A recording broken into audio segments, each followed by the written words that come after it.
साथियों, जय भीम, जय भारत, जय संविधान। मैं बहुजन दस्तक और कॉन्स्टिट्यूशन चैनल से गौतम रत्ना। और आज हम बात कर रहे हैं साहब काशीराम जी के परिनिर्वाण दिवस जो अभी अभी निकला है। सबसे पहले तो साहब काशीराम जी को मेरा नमन। और मैं उनके बारे में कुछ ऐसे ऐतिहासिक उनकी जीवनी और अपना एक ऐतिहासिक अनुभव आप लोगों को शेयर कर रहा हूँ। मैं 1984 के अंदर साहब काशीराम जी को ज्वाइन किया और आपको हैरानी होगी कि मैं उस टाइम मात्र 9वीं क्लास में पढ़ता था। मेरी एज रही होगी 16 साल के करीब।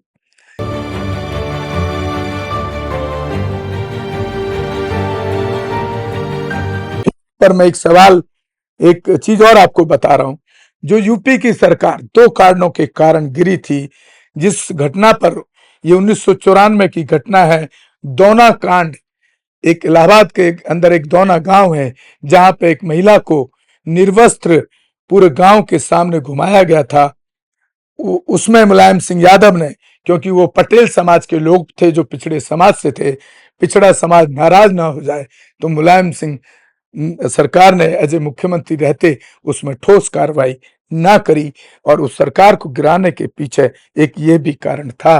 और दूसरा कारण आप सुन चुके हैं कि जो बहन कुमारी मायावती जी हैं, उनको मुख्यमंत्री बनने की महत्वाकांक्षा की वजह से भी, ये दो बड़े कारणों की वजह से साहब काशीराम जी को वो सरकार गिरानी पड़ी। 2002 में काशीराम ने 14 अक्टूबर 2006 को अंबेडकर के धर्म परिवर्तन की 50वीं वर्षगांठ पर बौद्ध धर्म अपनाने की अपनी मंशा की घोषणा की। उनका इरादा था कि उनके 5 करोड़ समर्थक उसी समय धर्म परिवर्तन करके बौद्ध धर्म में दीक्षित होंगे। इस योजना के महत्व का एक हिस्सा यह था कि राम के अनुयायियों में न केवल अछूत शामिल थे, बल्कि विभिन्न जातियों के लोग भी थे जो बौद्ध धर्म के समर्थन को काफी हद तक बढ़ा सकते थे। हालांकि उन्होंने, उनकी उत्तराधिकारी मायावती ने बौद्ध धर्म अपनाने का फैसला तब किया जब बसपा कुछ राज्यों में पूर्ण सरकार और केंद्र में सरकार बनाएगी। तो देखिए, मायावती ने एक कितना बड़ा उनके काम को आहत किया, बौद्ध धर्म ना अपनाने को, काम को पीछे छोड़ दिया। उनकी उत्तराधिकारी मायावती ने कहा, साहब काशीराम और मैंने तय किया था कि जब हमें केंद्र में पूर्ण बहुमत मिलेगा तब हम धर्म परिवर्तन करेंगे, बौद्ध धर्म अपनाएंगे। हम ऐसा इसलिए करना चाहते थे क्योंकि हम अपने साथ लाखों लोगों को लेकर धर्म में बदलाव ला सकते हैं। अगर हम सत्ता के बिना धर्म परिवर्तन करते हैं तो सिर्फ हम दोनों ही धर्म परिवर्तन करेंगे, लेकिन जब आपके पास सत्ता होगी तो आप वाकई हलचल मचा सकते हैं। ये कहना था मायावती का। तो काशीराम डायबिटीज के, मधुमेह के रोगी थे। 1994 में दिल का दौरा पड़ा। 1995 में उनके मस्तिष्क में धमनी का थक्का जम गया और 2003 में लकवाग्रस्त स्ट्रोक हुआ।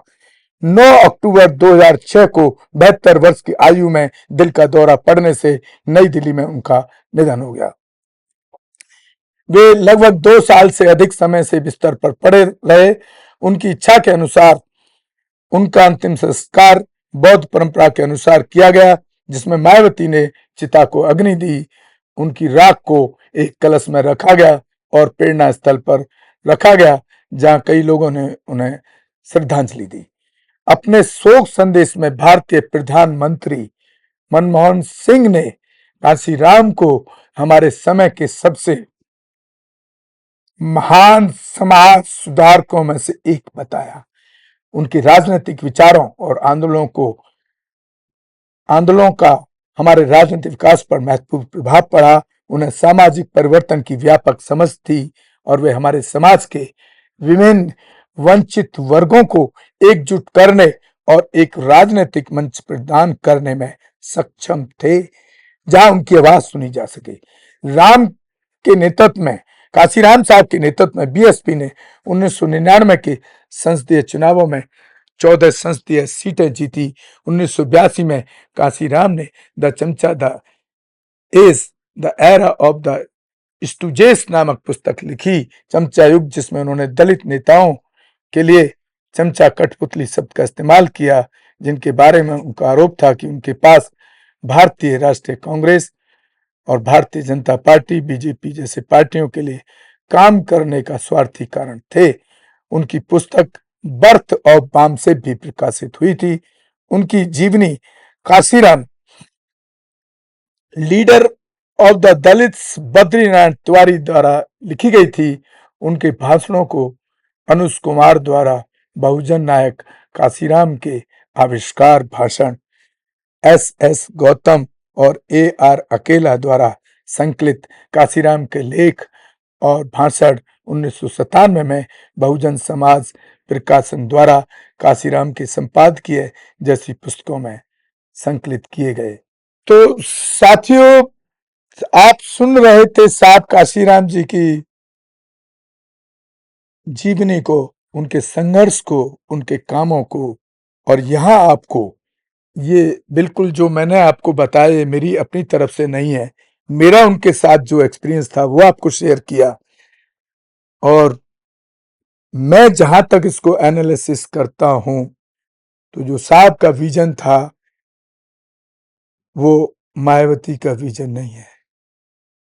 मायावती के लिए राजनीतिक प्लेटफॉर्म, अपनी सत्ता जरूरी है, अपने एक स्टेटस की लाइफ, एक लिविंग स्टैंडर्ड जरूरी है, लेकिन कांशीराम साहब के लिए ये सब चीजें कोई मायने नहीं रखती थी। उनके लिए सिर्फ, और उनका कोट भी है कि राजनीति चले या ना चले, लेकिन सामाजिक आंदोलन चलते रहने चाहिए।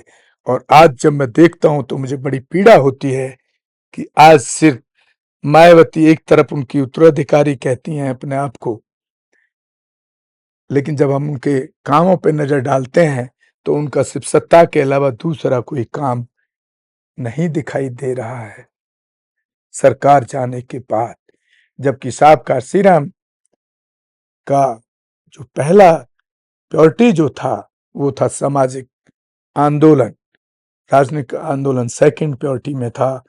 और दूसरा, आपने खुद सुना कि 5 करोड़ लोगों को बौद्ध धर्म की दीक्षा दिलाने का काम करने वाले थे वो, जिसको मायावती ने अपनी सलाह के रूप में, उसको वहां पर भी क्लियर कट दिखता है कि मायावती के लिए राजनीति सत्ता पहले थी, पहले पायदान पे है, आज भी है। इसीलिए वो बौद्ध धर्म में जो दीक्षा होनी थी उसको टाल दिया गया।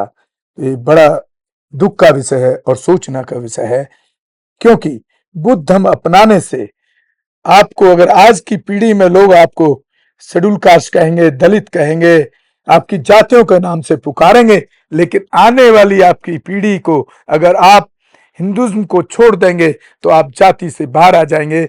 आपकी आने वाली अगली पीढ़ी को बौद्ध धर्म के रूप में, बुद्धिस्ट के रूप में देखा जाना लाजमी है। लेकिन इस पर मायावती और बैसपा के जो बाद में जो लोग तैयार किए गए, कोऑर्डिनेटर कहें, जिलाध्यक्ष कहें, अध्यक्ष कहें, मायावती को खुद कहें, तो उनका इस पर कहीं भी कोई फोकस, कहीं भी कोई काम आपको नहीं दिखेगा, जो बड़ा दुख का विषय है। ये आपको सोचना है, आपको तय करना है कि आपको काशीराम जी के रास्ते पर चलना है या मायावती के रास्ते पर चलना है। ये सवाल मैं आपके ऊपर छोड़ता हूं। और मैं तो, जहां तक मेरी अपनी बात है, मैं आज साहब काशीराम जी के रास्ते पर ही चल करके पिछले 7 साल से, जब बैसपा का इस तरह का काम परसेप्शन देखा और उन कमियों पे, जो कमियां हैं उन पर कोई बात करने को राजी नहीं है, कोई सोचने को राजी नहीं है, कोई बदलाव करने को राजी नहीं है, तो हमने, गौतम रत्ना ने इलेक्ट्रॉनिक मीडिया की पावर को चुना और उस इलेक्ट्रॉनिक मीडिया की पावर के